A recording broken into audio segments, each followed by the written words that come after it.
우리가 예전에 부모님들께서 소중하게 여기시던 우리 어린 자식들의 눈으로 볼 때는 아이고 아버지 이거 좀 내버리지요. 엄마 이거 버리면 안 될까? 그러면 혼나는 일이 가끔 있었습니다. 그게 어떤 건데 그걸 버리냐고.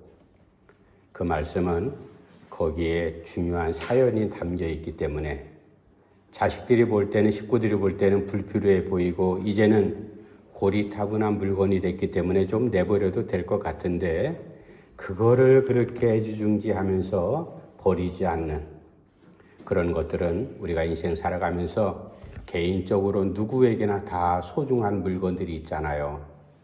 그래서 내가 아끼는 물건, 내 남편이, 내 자식이, 내 아내가 별로 관심 없게 여길지라도 나에게는 그 물건에 대한 깊은 사연이 있기 때문에 그 물건을 함부로 버리지 않습니다. 그 물건을 볼 때마다 옛날 일을 생각을 하죠. 저기에 그런 사연이 있었지. 이스라엘 백성들이 이제 광야 40년을 마무리하고 가나안 땅에 들어가게 될 시점입니다. 마지막 요단강을 건너게 되었습니다. 요단강을 다 건너고 난 다음에 여호수아가 그 요단강에서 취한 돌 12개를 가지고 길갈이라는 곳에서 이제 돌들을 무더기 쌓아서 세웠습니다. 그리고 여호수아한테 이렇게 말합니다. 이보게, 자네 백성들에게 그렇게 전하게, 훗날 자네들의 자식들이 와서 아버지, 이 돌들이 도대체 무슨 뜻입니까? 이 길갈에 특별히 12돌이 이렇게 세워져 있는데 이 돌들이 뜻하는 것이 무엇입니까? 라고 그렇게 묻거든 이렇게 대답하라. 그것은 하나님께서 우리를 이 요단강을 잘 건너게 하셨다. 그리고 하나님의 능력을 나타나게 함이고 그리고 하나님을 항상 경외하게 하려는 뜻이 거기에 담겨져 있다. 오늘 본문 말씀 가운데 우리가 주목해야 될 이 돌들은 사실 무생물이잖아요. 생명이 없습니다. 그러나 그 돌들이 쌓여진 그 의미, 거기에 얽힌 사연을 이제 너희들이 잊지 말라.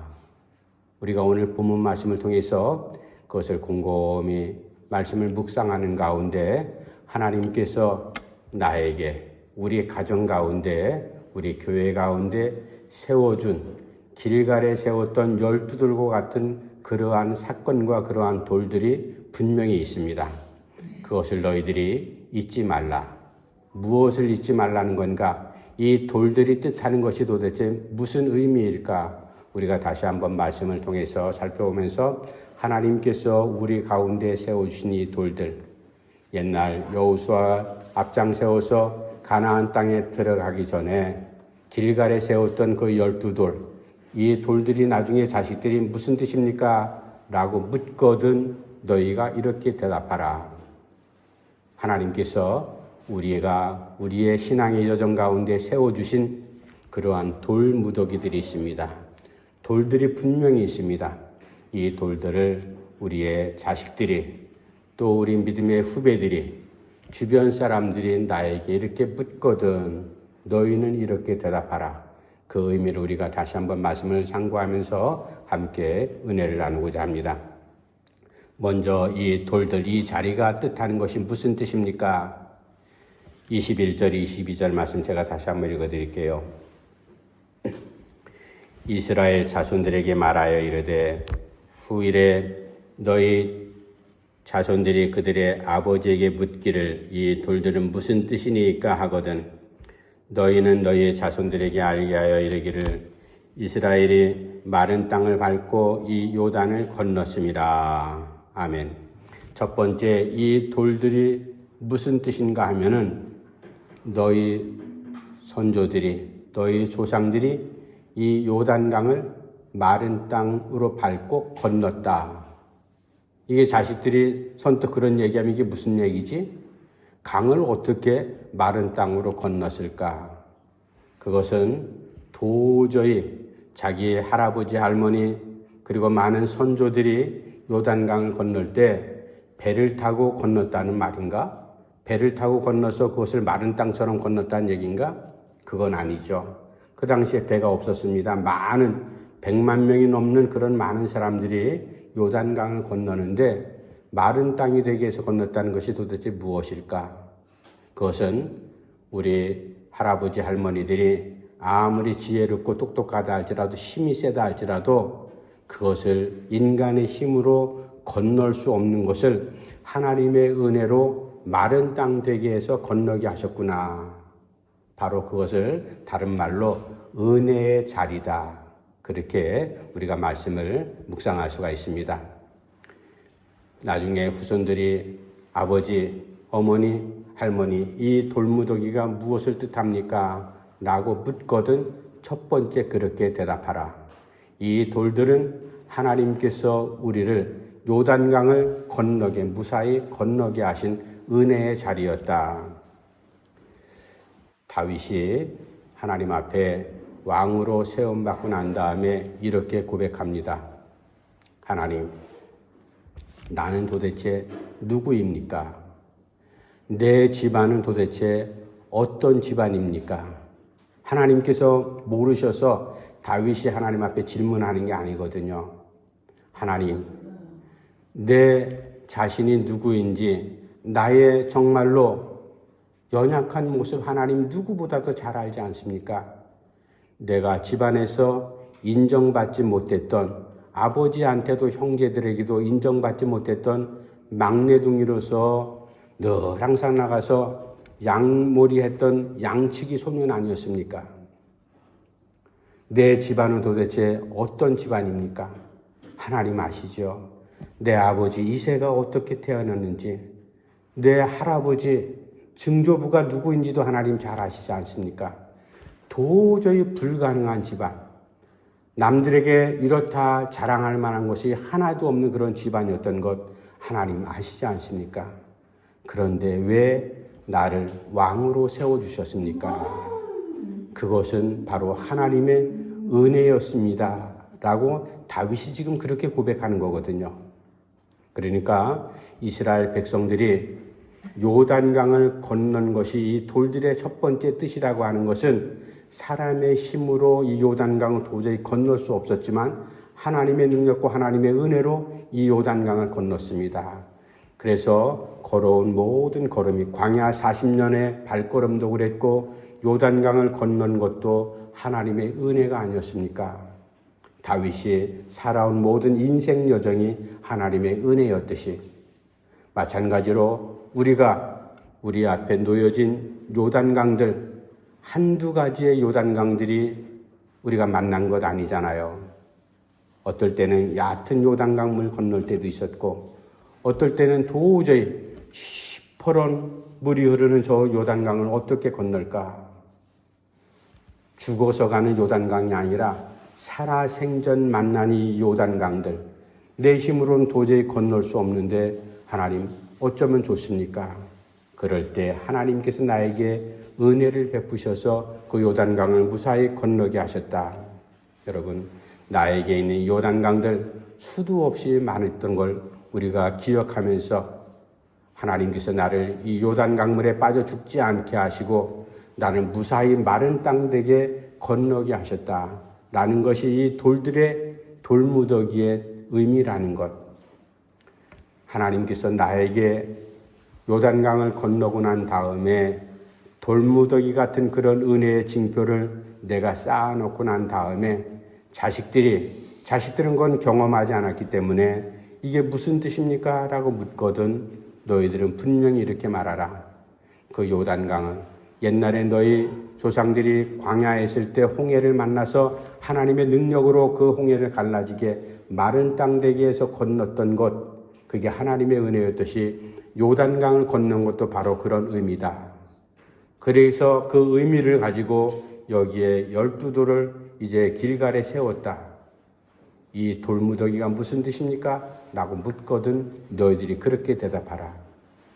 오늘을 살아가는 우리들에게도 요단강 같은 일들, 우리가 수도 없이 만났을 때 하나님의 은혜로 우리가 무사히 건넜고, 그리고 그 건너고 난 다음에 하나님의 은혜였습니다. 우리가 그렇게 고백하듯이 모든 사람들에게 후손들 뿐만 아니라 이 돌무더기가 무슨 뜻이냐고 묻는 사람들에게 여러분들이 내 걸어온 걸음이 다 은혜의 자리였습니다.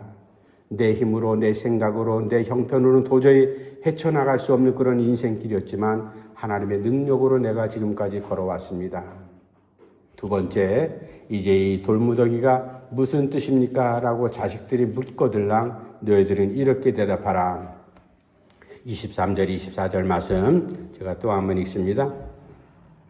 너희 하나님 여호와께서 요단물을 너희 앞에서 마르게 하사 너희를 건너게 하신 것이 너희 하나님 여호와께서 우리 앞에 홍해를 말리시고 우리를 건너게 하심과 같았나니 이는 땅의 모든 백성에게 여호와의 손이 강하신 것을 알게 하며 너희가 너희의 하나님 여호와를 항상 경외하게 하려 하심이라. 아멘.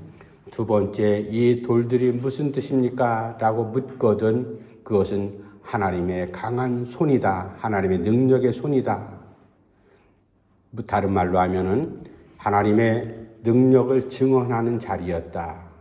이 돌무더기가 의미하는 것은 하나님의 능력을 증언하는 자리다. 하나님의 강한 손으로 말미암아 우리를 무사히 이 요단강을 건너서 지금까지 우리가 이렇게 평안하게 살아가게 된 것, 이 돌무더기가 뜻하는 것이 바로 그러한 의미다. 다윗이 돌하고 깊은 관계가 있잖아요. 이제 전쟁이 벌어졌습니다. 블레셋하고 전쟁이 벌어진 상황에서 형들 몇 명이 전장터에 나가 있습니다. 아버지가 도시락을 싸주면서 형들이 전쟁터에 이 어려운 난국에 잘 있는지 한번 가서 다녀와라. 다윗이 보따리를 싸가지고 전쟁터 형들을 만나러 갔잖아요. 그런데 갔더니 자기 이스라엘 군인들이 기가 팍 죽어가지고 코가 석잡니다. 바들바들 떨고 있어요. 눈치 빠른 다윗이 그것을 보고서 형들 무슨 일이 일어났냐고 가만히 있다 보니까 저쪽 골짜기에서 웬 이상한 소리가 들립니다. 야, 이스라엘아, 너희들 가운데는 나하고 싸울 만한 놈이 없냐? 나중에 얘기를 들어봤더니 형들 하는 얘기를 통해서 들었습니다. 블레셋에 우리보다도 등치가 2배나 큰 정말로 큰 골리앗이라는 놈이 나타나서 우리하고 전쟁 한판 붙는데 여러 사람 손에 피 묻히지 말고 1대1로 자기 블레셋을 대표해서 골리앗, 너 이스라엘을 대표해서 장수, 아주 뛰어난 장수 한 사람 보내서 1대1로 싸워서 그렇게 전쟁을 승패를 정하자. 얼마나 합리적이고 효과적인. 이란하고 이라크, 이스라엘, 미국, 그리고 러시아, 우크라이나 이 전쟁도 그렇게 있으면 좋을 것 같아요. 대표적인 사람, 한 사람 나타나가지고 그렇게 싸우면은 피 흘릴 필요도 없고 아주 효율적으로 깨끗하게 끝나는. 그게 사실 대통령들이 만나서, 대표자가 만나서 그렇게 해버리면 되는데 이 사람 욕심이라는 게 끝이 없습니다. 그 욕심 가운데는 무엇이 눈앞에 있어요? 돈이 있기 때문에, 땅이 있기 때문에. 그래서 죽을 똥 살 똥 사람 죽는 거 상관하지 않고 싸우는 이유가 바로 거기에 있지 않습니까? 형들의 말을 듣고 난 다음에 사울 왕을 찾아갔습니다. 사울 왕도 발발발 떨고 있어요. 그때 당돌한 다윗이 왕한테 말합니다. 왕이여, 겁내지 마십시오. 저 골리앗이라는 놈 아무리 기골이 장대해도 나하고 한번 싸움을 한번 붙여주십시오. 그랬더니 옆에 있던 군인들이 비웃죠. 형들도 야, 이 녀석아, 너 그게 무슨 소리냐? 그러면서 사울이 가만히 봤더니 이게 맹랑하거든요. 다윗이 자기하고 한번 나가서 싸우라고. 근데 미소년이니까 등치도 크지 않았을 테고 뭐 갑옷을 입은 것도 아니고 손에 특별한 무기를 들은 것도 아니고 어떻게 싸울까? 그러나 지금 다른 대안이 없어요. 나서서 골리앗하고 싸울 만한 장수가 없거든요. 그래서 결국은 이제 다윗, 그래 내가 한번 나가 싸워봐라. 사울은 다윗보다 훨씬 큽니다. 입었던 갑옷하고 뭐 칼하고 창문 다 주는데, 왕이여 저한테 이게 거추장스럽습니다. 나한테 맞지도 않을 뿐더러 나에겐 특별한 무기가 있습니다. 그래? 내과에 가서 돌 5개를 주워다가 이제 그것 가지고 싸움판에 나가려고. 사람들이 그게 뭔지 알거든. 물맷돌이라는 것. 이 다윗이 돌 하나 가지고 그 어려운 문제를 단번에 해결해 버리죠. 사실은 다윗이 해결한 게 아니죠. 다윗 손에 들려진 물맷돌을 하나님께서 사용하셔서 결국은 골리앗을 아주 깨끗하게 무너뜨립니다. 우리는 지금도 저는 이 장면을 생각할 때마다 다윗은 참 기가 막힌 사람이었다. 블레셋 진영, 다른 나라에서는 총도 없었던 그 시대에 칼, 화살, 방패 이런 것들을 아주 강하게 최고로 잘 드는 그런 무기를 아주 수도 없이 개발하고 있을 때 저 어린 다윗은 들판에서 양몰이 하면서 미사일을 개발을 했던 거예요. 누가 그게 미사일처럼 그런 용도로 쓰이리라고 생각이나 했겠어요. 물맷돌을 가지고 다윗은 몇 년 동안 그것을 실험을 했습니다. 왜? 양몰이 하면서 맹수들이 달려들일 때 물맷돌 가지고 맹수들을 물리치잖아요. 이게 미사일하고 다를 바가 뭐가 있어요? 총하고 다를 바가 뭐가 있습니까? 그 당시에 재래식 무기인 칼, 창, 방패, 화살, 이게 최고의 무기였는데 다윗은 그것을 훨씬 뛰어넘은 현대전에 사용할 만한 그런 무기를 지금 개발을 하고 있었던 거거든요. 다윗은 믿는 구석이 있었습니다. 저 녀석 맹수의 하나로 봤던 거예요. 지가 아무리 등치가 크다 할지라도 사실 맹수보다도 용맹성도 없고 순발력도 없는 저 골리앗, 내가 이 물맷돌 하나면은 단번에 해결할 수 있다. 기가 막힌 방법이잖아요. 이 돌들이 뜻하는 것이 무엇입니까? 자식들이 사람들이 묻거든 너희들은 이렇게 말하라. 그것은 하나님의 능력이다. 하나님의 능력을 증언하라. 바로 그런 의미를 담고 있어요. 하나님의 능력이라는 것 우리가 감히 헤아릴 수 없잖아요. 그 당시에 모든 사람들이 쓰던 재래식인 방법, 그러나 다윗은 누구도 생각하지 못했던, 물론 목동들이 들판에서 일반적으로 사용했던 물맷돌이라 할지라도 그것을 가지고 전쟁터에서 나라의 구분이 걸려있는 그 현장에서 그것을 사용하리라고 누가 생각을 했겠어요. 하나님께서 다윗이 들려진 물맷돌, 무생물이었고 아무런 힘도 없고 사람처럼 생기도 없는 그 돌 하나 가지고 문제를 이렇게 쉽게 해결할 수 있었다. 하나님의 능력이라는 게 바로 그것입니다. 여러분, 요단강을 만났을 때, 홍해를 만났을 때 이스라엘 백성들이 무슨 힘이 있어서 지금처럼 수천 명 실어 나를 수 있는 군함이 있었던 것도 아니고 조각배 하나 없었던 그런 순간에 이 문제를 어떻게 해결할까? 그때 하나님의 방법, 하나님의 능력은 바로 그곳에 함께 하셔서 물이 갈라지게 마른 땅이 되게 해서 물 하나 발 다 적시지 않고 무사히 평안하게 건너게 하셨던 것, 이게 바로 하나님의 능력이다.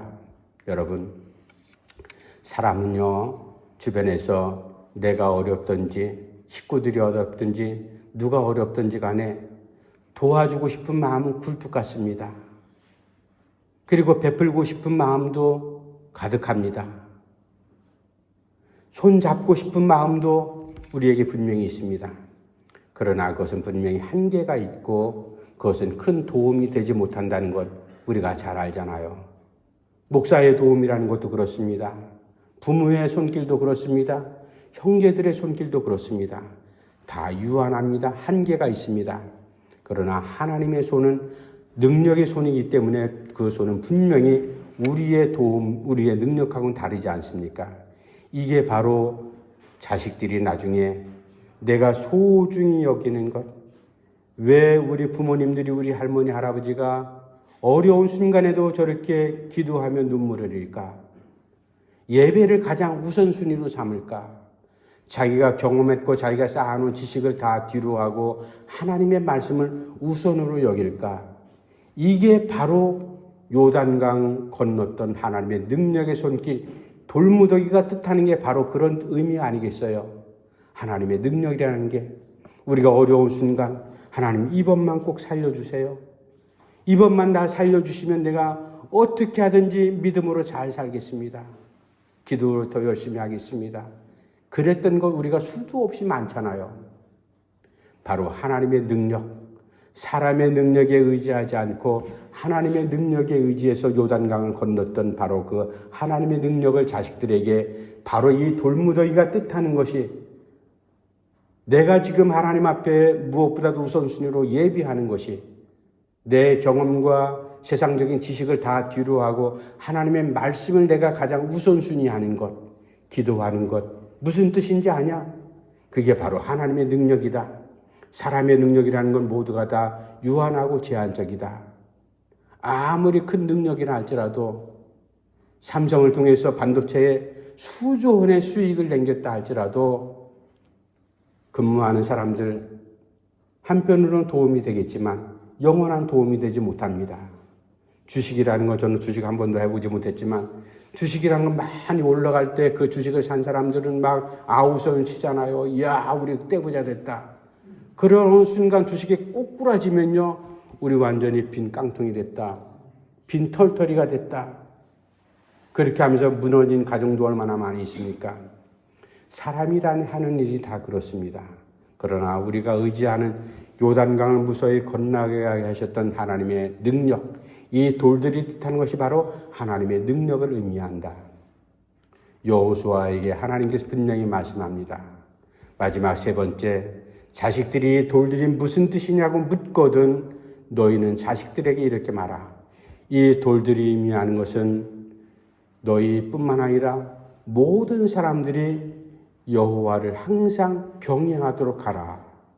하나님을 경외한다는 것은 창조주 하나님, 능력의 하나님, 우리와 다른 무한하신 하나님, 그 하나님 앞에 우리가 겸손하게 엎드리는 내 자신이 바로 그 하나님을 예비한다는 뜻 아니겠어요? 그래서 하나님을 경외한다는 것은 하나님을 예비하는 것. 그래서 자식들에게 이 돌들이 무슨 뜻이냐고 묻거든 세 번째로 하나님을 잘 예비하라는 것을 전해 주거라. 바로 그 뜻이 돌무더기의 의미 속에 담겨져 있다. 왜 우리 부모가 그렇게 예배를 우선시했을까? 왜 기도를 그렇게 우선시했을까? 왜 믿음으로 살았을까? 하나님 말씀 앞에 왜 순종했을까? 그것이 바로 우리가 믿음으로 예비하는 삶이라는 게 바로 그런 것 아니겠어요? 우리가 주일날 와서 이렇게 하나님을 찬양하고 기도하고 또 헌금하고 하는 이런 것들, 그리고 이제 때가 되면 우리가 봉사할 거리 생기면 봉사하는 것, 이런 단순한 것이 아니라 성도가 하나님 앞에 믿음으로 살아가는 그 삶. 여러분, 믿음이라는 것은 하나님의 선물이기 때문에 내가 자식들한테 만들어줄 수는 없습니다. 아무리 믿어라 해도요, 그 믿음은 하나님께서 1:1로 주시는 선물이기 때문에 부모가 아무리 믿음이 좋아도요, 이 믿음을 자식들에게 줄 수 있는 방법이 없어요. 내가 믿음 생활하는 것, 그것을 예배하는 생활인데 그것을 자식들에게 본으로 보여주는 것밖에 없습니다. 하나님께서 사람들에게 각자 주신 그 믿음, 선물, 이것은 특별한 은혜죠. 이제 우리가 보여줄 것은 이 돌들이 무엇을 의미합니까? 라고 물을 때 여호와 하나님을 평생도록 경외하라. 경외한다는 것은 예배하라. 그런 의미 아니겠어요? 우리의 예배하는 생활들을 사람들에게 잘 보여줄 수 있는, 뭘 자랑하려고 잘난 척하려고 교만한 마음으로 우리의 예배 생활을 보여준다, 그런 의미가 아닙니다. 우리의 언행심사, 말 한마디, 행동 하나하나, 그리고 우리가 가진 재물을 쓰는 방법도 그렇고 우리가 처하는 모든 행위, 모든 것들이 다 담겨 있습니다. 이게 다 예배 생활이거든요. 그래서 말씀과 삶이라는 게 바로 따로따로 바퀴가 따로따로 굴러가는 것이 아니라 하나로 돼서 굴러가는 것. 이게 바로 예배 생활 아니겠어요? 하나님을 경외한다는 뜻이 바로 그런 의미고 이 예배 생활을 사람들에게 잘 보여줘라. 본을 보여라. 그래야지 이게 바로 이 돌들이 의미하는 뜻을 자식들에게, 후배들에게, 주변 사람들에게 전하는 것 아니냐. 여러분들의 삶이 그러한 삶 가운데 정말로 돌들을 하나님께서 남겨두신, 나에게 쌓아두신, 요단강을 무사히 건너게 하셨던 하나님의 귀한 은혜의 자리, 이런 것들을 매일매일 믿음의 자리에서 보여주고 나타나고 그렇게 살아가는 우리의 삶이 꼭 되기를 간절히 바랍니다. 기도합시다. 하나님 아버지, 이스라엘 백성들이 요단강을 건넌 다음에 길갈에 세워준 12돌 무더기를 나중에 후손들이 사람들이 묻거든 이게 이 돌무더기가 무슨 뜻입니까? 라고 묻거든 우리가 분명히 내가 지금까지 걸어온 자리는 은혜의 자리였다. 하나님의 능력의 자리였다. 하나님을 예비하는, 하나님을 경외하는 자리였다. 그것을 우리가 분명히 대답할 수 있는 그러한 신앙의 삶을 살아갈 수 있도록 인도해 주시옵소서.